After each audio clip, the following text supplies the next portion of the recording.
All right, I'm going to try this again. Got a situation, and it replays itself 1,000 times a day across this industry. Okay, there are folks out there who believe that insurance adjusters are their most important source of new business, and they do anything that the insurance adjusters ask them to, including driving around with them to losses and helping them scope losses. And that's not just on the repair side, it's on the mitigation side, it's on the content side.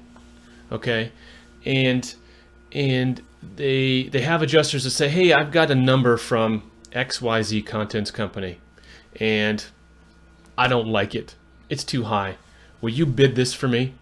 And they do it. They do it without question, and they do it for free.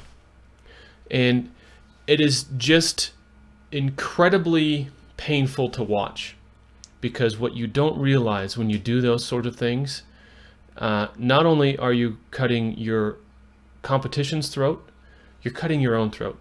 Because what you've done is you've taken a highly valued or high value service, all right, that you are providing, and you are devaluing it.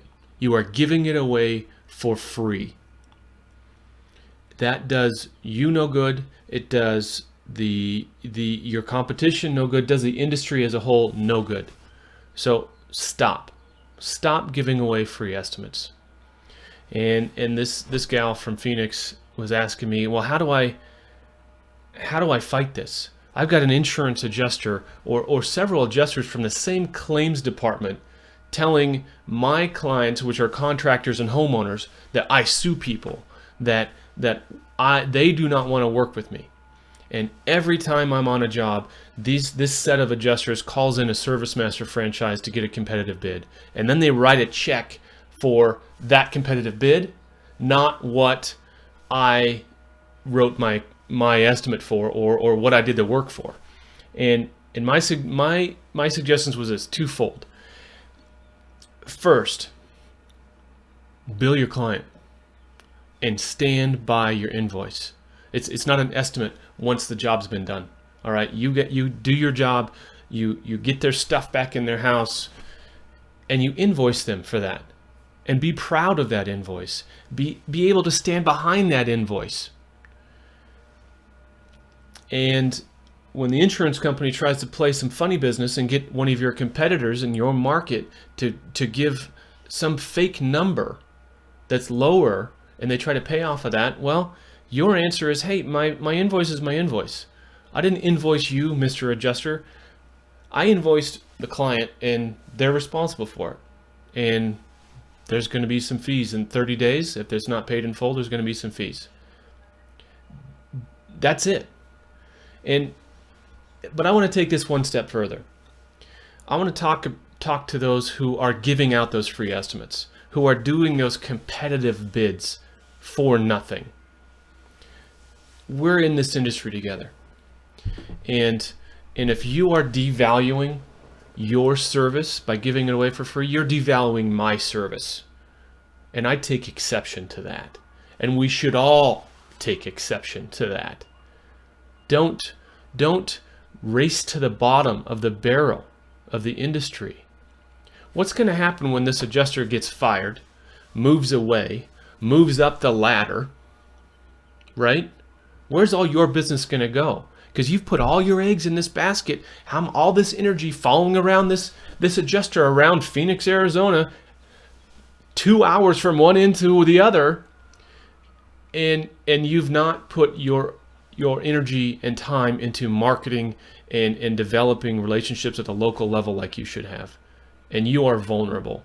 You are vulnerable to one person going away, and it happens every day. What makes you invulnerable is building solid relationships with vendors and your competition. Here's my suggestion.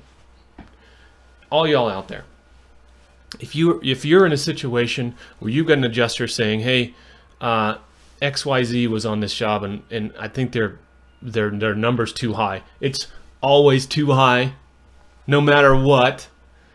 But their number's too high. I want you to come out and bid this thing. The next thing you do after you hang up the phone is you pick up the phone and you call that person, the competitor, or that vendor, and say, hey, I understand you got so-and-so adjuster wants me to give a competitive bid on this. Can I get your ESX file? Help a brother out. And guess what? Make your number bigger. You know, there's going to be some people out there that say this is price fixing. No, this is protecting the market. If they're not willing to pay you for your time and energy, and I'm not talking about a $125 estimating fee. I'm talking about real payment. You know what an IA gets or a construction consultant gets to write competitive bids and analysis? Lots of money. Way more than 125 bucks.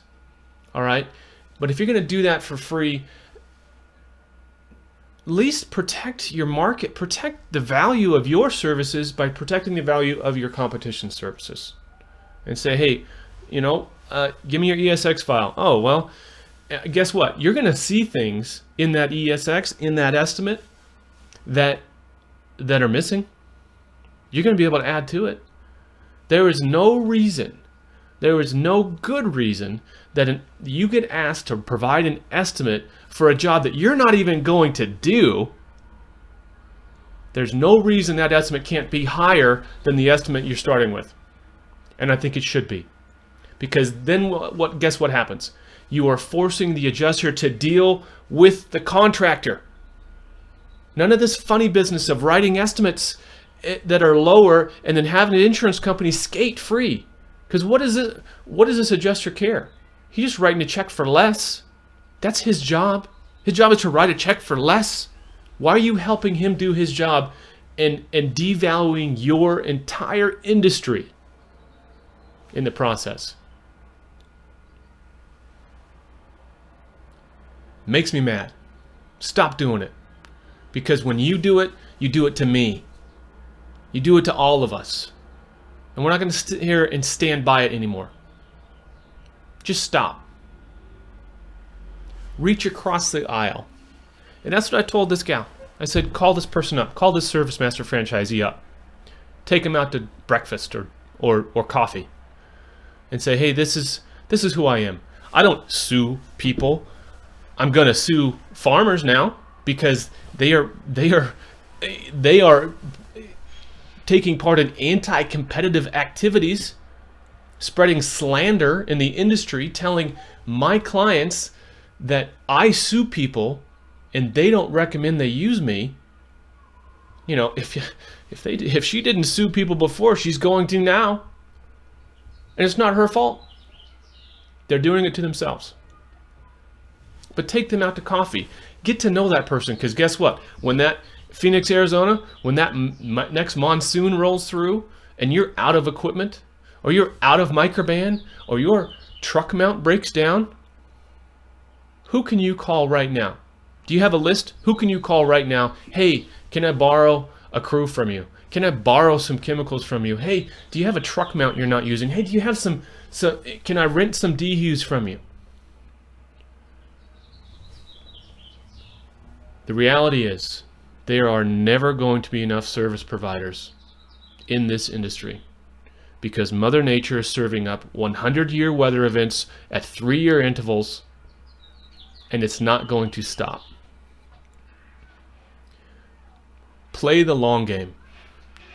You're not in here. You're not here to make a dollar. Play the long game.